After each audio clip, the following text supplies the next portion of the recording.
Salut à toi, 1er février 2020. J'avais un gros talk à avoir avec vous autres, puis je crois que ça va vous faire grandir et que ça va vous tellement vous élargir vos horizons vis-à-vis un sujet très important. Ces temps-ci, je remarque beaucoup que les gens jugent face aux apparences. On me dit « Ah, telle affaire, Marie, t'es tatouée, tout ça. J'ai vu ton émission, tu bois de l'alcool. » Puis c'est venu me chercher. Puis là, après ça, j'ai écouté un podcast d'Étienne Boulay qui m'a guidée, sans le vouloir, je suis sûre qu'il m'a pas au courant. Dans tout son cheminement, il m'a guidée au travers de ça. Je t'explique. Au secondaire, je découvre la vie, tout ça, je bois pas. Au cégep, je découvre la vie, je bois pas. J'ai d'autres intérêts, je suis sportive, je suis musicienne, la vie est devant moi, je prends profit à 115%, je travaille aussi temps plein. Arrive un petit ami alcoolique, mais vraiment alcoolique, je payais toutes les dépenses, c'est assez quelque chose. Arrive aussi le fait que mon père, je m'ouvre les yeux sur une situation, c'était de l'alcoolisme. Et rendu à l'université, j'étais toujours avec le même petit copain, je voyais mon père toujours tous les dimanches, puis je me suis rendu compte que cet entourage-là était malsain pour moi. J'avais peur, je voulais pas devenir comme mon père. Puis mon père, son propre père à lui, était alcoolique et avait de la violence dans la famille et tout ça. Puis j'ai toujours eu peur. J'ai jamais eu de situation dans ma jeunesse confrontante à ça. T'sais, j'ai eu mon père qui était revenu sous une soirée. C'était pas une agression physique ou sexuelle ou rien. Je tiens à spécifier. Mais une agression psychologique. À quel point j'étais traumatisée sur l'alcool. Fait que d'un bord, ça m'a sauvée. Je t'explique ça. Rendue à l'université, je découvre les 5 à 7 de génie, comme un peu tout le monde. 2,50 la quille de bière. Hey, oublie ça. En plus, c'est de la bière locale. Puis, vous le savez, je tripe sur les produits locaux du Québec depuis une quinzaine d'années. Et même plus. Je pense que c'est dans mon sang. Au moins ça, c'est pas l'alcool. Fait que, non, c'est ça. Fait que je commence à boire tranquillement, pas vite. Je finis pompette, mais je me rends au niveau que tu es bien sexuellement active. Fait que c'est correct. Mon copain du moment était bien à l'aise avec ça. Lui, non, lui, ça virait plus loin que ça. Ça y en prenait 3-4 jours sans remettre. Sauf que là, commence à vomir des fois l'alcool, tout ça. J'ai slacké un peu. De moi-même, j'avais cette peur constante de qu'est-ce que je pouvais devenir. C'est ce qui m'a coupé raide les racines. Je suis revenue à Montréal. Vous savez un peu la suite, là. Je suis revenue à Montréal, je me suis refaite entièrement. J'avais des 2 très bons emplois. L'argent coulait en veux-tu, en v'là. C'était quelque chose, j'ai goûté à l'argent. Ce qui fait que tu regardes pas tes dépenses, tu arrives dans un bar. Puis moi, mon but, c'est de faire plaisir à tout le monde. Fait que je payais des billes, vous ne savez pas, mais je les buvais pas. Fait que tu sais, je m'en sauvais encore, toujours avec la petite peur de... sauf la fois de trop. La fois de trop, c'est quand t'es dans un bar, une taverne, tu jases avec tes amis, tu célèbres ton anniversaire, puis là, tu bois, t'es en blackout. J'ai eu un ange gardien, Madame Valérie, qui m'a pris sous son aile, m'a amené chez son amie, et m'a care, je crois, toute la nuit. Je n'ai rien perdu cette soirée-là à part le respect de moi-même, ma dignité, la crédibilité de moi-même. J'avais pas payé mon bill non plus ce soir-là. Je suis revenue le lendemain, écoute, j'étais en larmes au bord. Fait que ça a bien fini cette soirée-là, mais je me suis dit, ça commence. C'est comme ça que ça commence. Puis je suis wise quand même comme fille, en tout cas, kind of. Puis j'ai pogné à la chienne. Tu sais, je me suis dit, ok, ça peut devenir encore plus loin que ça. C'est là que je me suis dit, il faut pas que ça aille plus loin que ça parce que je sais que je suis une personnalité passionnée, pas addictive. Tu sais, j'ai jamais fumé de ma vie. J'ai fumé un joint une fois peut-être au secondaire, puis j'étais tellement malade, j'étais asthmatique en plus, fait que, oublie ça. Puis tu sais, j'ai d'autres priorités dans la vie aussi. Puis pendant les mois qui ont suivi, j'ai pas bu. J'ai pas touché une goutte d'alcool. Ça a été vraiment un coup-up drastique. La deuxième fois, il y a toujours une deuxième fois. J'ai été dans un bar, je rencontre des amis, tout ça. J'ai été droguée dans mon verre, clairement. Je l'ai vu faire. Puis j'ai comme pas... Ça a été tellement rapide, j'ai commencé à boire, j'ai dit, il y a de quoi dans mon verre. Mais j'avais déjà calé la moitié du verre. Retrouve à l'hôpital Notre-Dame, ma mère qui est sur le cas. Je me suis fait droguer, clairement. Est-ce que je me suis fait violer? J'ai aucune séquelle. On touche du bois. Ça aurait pu tellement mal finir ce soir-là. Mon cellulaire est encore au bar. Fait que retourne au bar, mais j'étais dans un état de colère. J'en revenais pas, tu sais, tout ça. Puis c'est pas la responsabilité du bar nécessairement, tu sais, parce que oui, une responsabilité, mais c'est ma responsabilité à la base. Tu sais? Fait que ça, c'était la deuxième fois. J'ai pas rebu pendant une autre année. Puis là, arrive une année que je n'aimerais pas. J'ai une promotion au travail, tout ça, ça va trop bien. J'ai des achats en cours, ma mère a divorce enfin, tu sais, tout va bien. J'ai le goût de célébrer, fait que je m'en vais dans mon bar que j'aimais bien, accompagner mes amis, et je commande mon fameux drink, le Vesper, le drink de James Bond. Et ce drink-là, je sais pas qu'est-ce qu'il me fait, il me rend addictif. J'en commande un. Ma moyenne, c'est 10, ok? 10, je commence à danser, j'ai du fun, je jase avec tout le monde, j'ai l'air comme de rien. Le 11e. je tombe blackout. Mais blackout molle. Et je fais un décompte aussi. Je fais 5, 4, 3, je vais m'endormir, 2, 1, je vais tomber, et je tombe. Blackout. Il y a un autre ange gardien cette soirée-là, le gérant du bar et son assistante gérante qui ont pris soin de moi. Je me souhaite aussi que cette soirée-là, c'est rien passé parce que je le saurais jamais vraiment. J'ai jamais osé demander de questions. Mais je sais que cette soirée-là, j'ai perdu mon manteau préféré, ma carte puce, des cartes d'identité. J'ai perdu 200$ juste de cash dans mon portefeuille. J'avais pas payé mon bill non plus cette fois-là. Je suis revenue piteuse au bar encore pleurant. Puis j'ai dit non, je peux pas me manquer de respect à moi-même à ce point-là. Je veux pas montrer ça comme exemple à mon entourage. Je veux pas montrer ça comme exemple à mes enfants. Je veux pas devenir comme mon père. Point. Mon père, il va dans un bar, là, pis c'est une, pis c'est deux, pis c'est trois, pis c'est quatre, il finit vraiment pompette, il dit n'importe quoi, c'en est gênant, c'en est malaisant.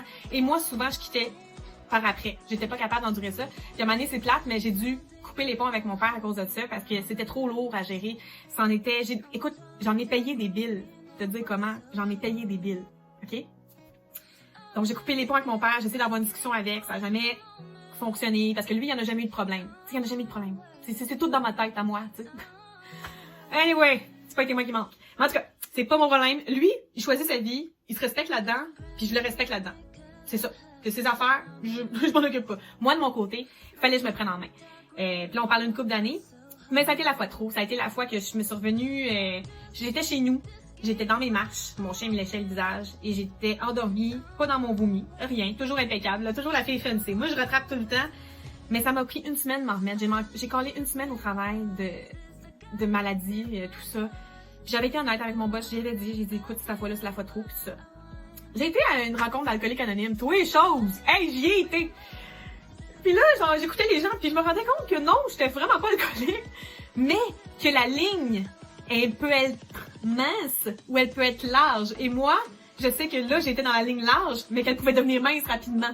C'est là qu'il y a une dame qui s'appelle Lisette, si un jour je peux la retrouver, qui m'a dit, Marie, tu nous as conté un peu ton histoire, t'es pas alcoolique, mais tu peux le devenir, t'as tout le background pour l'être, mais t'as une force en toi qui fait encore que t'es là, pis t'as cette peur aussi de devenir bon. Pis ça m'a comme, aïe, tu sais, je peux scraper les 30 prochaines années de ma vie, ou je peux en profiter à 115% déjà que je le faisais, tu sais, vous me connaissez un peu dans mon vie de vie. J'étais comme, ok, là je bois, ça me prend 3 jours à remettre, pis c'est une bière. Une seule bière. Je pense que mon foie, il a fait des signes. Là, 2 jours après, j'ai mes petits tests à l'hôpital. Puis la dame, elle me dit, votre glande thyroïde, elle va pas très bien. Votre foie, ça va pas trop bien, tu sais. Puis là, je me suis dit, là, non. J'ai assez eu de vécu dans ma vie d'expérience. J'ai un bras que j'ai failli perdre. Mes études qui ont pris 8 ans. Tu sais, name it. Vous allez un jour savoir toute ma vie, vous allez capoter. Puis j'ai toujours des preuves de ça, inquiétez-vous pas. Mais tu sais, ça a été la fois de trop, tu sais. Puis je remercie toutes les gens qui m'ont encouragée, soutenue là-dedans. Puis que durant toute ma vie, m'ont dit, écoute, c'est correct. Wake up. Ou genre juste m'aider, m'amener des petits mocktails. Ou... Cet été, j'ai fait partie d'une émission complètement délirante. J'ai trippé. C'était un documentaire sur des femmes de carrière et leur célibat. Et on buvait souvent d'alcool en tant que tel. Puis c'est social, tout ça, puis tout ça. Puis ça délie les langues aussi. Mais moi, j'étais pas capable. Je me disais, je suis encore sobre depuis combien de temps? Je compte même plus. Moi, je compte plus ma sobriété. Je peux pas boire. Fait que tout le long du tournage de l'émission, vous me voyez à la TV, j'ai tout le temps soit de l'eau, soit un mocktail en canette. Je n'aimerais pas la compagnie. Soit un petit cocktail que je me suis fait sans alcool. C'est jamais de l'alcool. Ça paraît tout le temps comme de l'alcool. C'est ça le but, tu sais. Mais c'est jamais de l'alcool. Je me suis respectée là-dedans. Et quand j'en suis ressortie de ce tournage-là et que les gens autour de moi m'avaient respectée là-dedans, merci aux 4 autres candidats qui étaient avec moi, qui m'ont respectée là-dedans, et à la production et tout, et Belle Média, etc. Qui m'ont respectée là-dedans. Merci. Parce que je voulais le faire pour moi-même, je voulais le prouver à moi-même. Puis ma mère embarquait là-dedans. Elle avait une consommation d'alcool, veut pas, à cause de mon père, qui était quand même assez présente. Puis elle a diminué, puis elle travaille encore là-dessus, tu sais. Puis elle voit au fond de moi mes efforts que je fais, puis tout ce que je fais. Puis je me suis dit, je l'ai fait pour les bonnes raisons, je l'ai fait pour moi. Puis c'est là que je me suis dit, d'où le lien avec Étienne Boulay, c'est que ça fait longtemps que je suis son parcours, puis j'ai tellement lu sur lui, suivi ses entrevues, que je me suis dit, ce gars-là, il a été capable. Pourquoi moi je le ferais pas pour si peu? Ce gars-là, il a tellement survécu à des obstacles de fou. Puis moi, j'ai juste perdu une carte d'identité, puis un manteau, puis tout ça, mais j'aurais pu perdre pire. J'aurais pu imaginer les pires scénarios Hey, vous n'avez vécu des bras si vous n'avez pas vécu, là. Mais tu sais, j'aurais pu tellement mal finir, tu sais, c'est fou. J'aurais pu finir enceinte, maganée, agressée sexuellement. J'aurais pu finir plus d'argent, plus de logement, plus de limite, tu sais. Mais je pense que cette force-là, je l'ai eue. Puis, tu vois, je me suis donné... Check ça. Décembre arrive, c'est la fin de mon bac. La fin de session très dure en pandémie. J'ai ma meilleure amie à moi, on se brouille. Meilleure amie d'enfance, on se brouille vraiment fort. Puis, tu sais, tout plein d'événements font que j'ai bu. Je me suis ouvert une bière de Fabrique de Matane. J'ai bu. J'ai connu un gars aussi là-dedans, puis lui aussi il buvait beaucoup, puis je me suis laissée emporter, j'ai bu. Mais pas, je me suis pas saoulée, tu sais. Mais c'est le verre à chaque fois que je le finis jamais, tu sais. Je me dis pourquoi? Pourquoi? Arrête! Arrête! Arrête! Genre, arrête, fille! Genre, ça te sert absolument à rien. Au pire, ça te prend 3 jours juste un demi-verre de ça d'alcool, ne serait-ce que 4,9%, t'en remets. Tu comprends pas? C'est quoi, tu veux de plus, un cancer, hein? C'est quoi? Là, j'étais comme, non. Janvier arrive, je reçois mes diplômes de mon bac pis tout, j'étais excitée. J'amène à ma mère une veuve Clicquot, qu'on s'était promis il y a 10 ans que j'allais ouvrir pour mon bac. Puis elle est toujours dans le frigo. Mais elle va sûrement le rester. J'ai dit à ma mère, j'ai dit, excusez, j'ai dit, là je le fais pour toi, je le fais pour moi, mais je le fais pour l'entité que je suis. Sobriété pour le restant de ma vie. C'est un gros effort, ça paraît pas pour... Toi, t'es derrière ton écran pis t'es comme avec ton petit gin tous les soirs pis tu dis, ben, y'a rien là. Attends, y'a rien là. Attends. Attends. Je pense que tu comprends pas.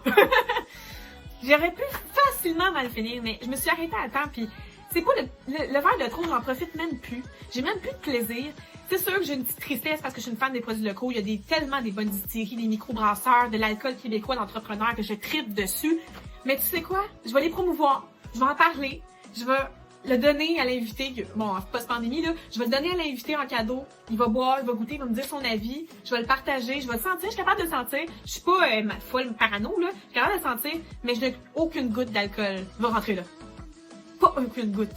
Puis je voulais faire cette vidéo-là parce que je sais que beaucoup de gens de mon âge, oui, je suis en trentaine, mais beaucoup de gens de 20 ans, 18 ans, 40 ans, 50 ans, 60 ans, 70 ans, Lisette. Une femme avocate, prestance, alcoolisme, mais à quel point elle a tout perdu. Tu sais, je me dis, si mon vidéo peut te faire comprendre que tout est possible dans la vie, ça va me faire plaisir. Si tu veux en parler, je suis là. Si tu veux en discuter, je suis là. Si tu veux des ressources, je suis là, toujours de manière anonyme. Puis je remercie Étienne Boulay qui ne sait pas encore qu'il a une grosse influence sur mon alcoolisme, si je peux me permettre. Qui a une grosse influence sur ma vie en tant que telle. Mais pour vrai, je pense que c'est un beau cadeau que je peux me faire. Puis j'aspire à un mode de vie sain parce que j'ai déjà la base. Tu sais, je m'entraîne, je joue au hockey, je mange en 100%, sauf quelques fois local canadien. Je mange le moins possible de produits transformés, je cuisine énormément. J'ai tout pour aspirer à un mode de vie sain. Pourquoi genre après ça, je vais scraper ça par un verre d'alcool, puis là mon foie il va pas bien, là je vomis, puis là blablabla, puis là... Fait que, partage, like, follow. Moi je l'ai fait parce que je sais que ça peut aider des gens. Je suis peut-être pas Étienne Boulay. Je suis peut-être pas tout son entourage qui est superbement superbe, mais je suis la petite fille de 30 ans de Gaspésie, Montréal, qui te dit que c'est pas parce que t'es dans un 5e rang en Gaspésie qu'il faut absolument que tu bois. T'as le droit de refuser. T'as le droit de te tenir debout. Puis c'est pas parce que tu vis à Montréal pis que t'as accès à tous les bars du monde que socialement faut que tu prennes un verre. T'as le droit de te tenir debout. T'as le droit de dire non. Puis les gens qui te respectent vraiment, qui sont là pour les bonnes raisons avec toi, vont te soutenir là-dedans. Ils vont te soutenir là-dedans. Ils vont rester là pour les bonnes raisons. Ceux qui vont t'encourager dans ce vice, ne pas respecter quitter, flush ça. Fait que, sobriété, guys! Sobriété! Puis ben oui, je vais garder mes belles bouteilles, là, pis tout ça, mais... Non, c'est assez. Je le fais pour moi. Puis peut-être à mon futur kid qui me check un jour s'il voit cette vidéo-là, maman était forte, ok? Moi, avec ma petite consommation d'alcool modérée, voici les événements auxquels ça m'a mené et voici le résultat mocktail à l'année pour le restant de ma vie.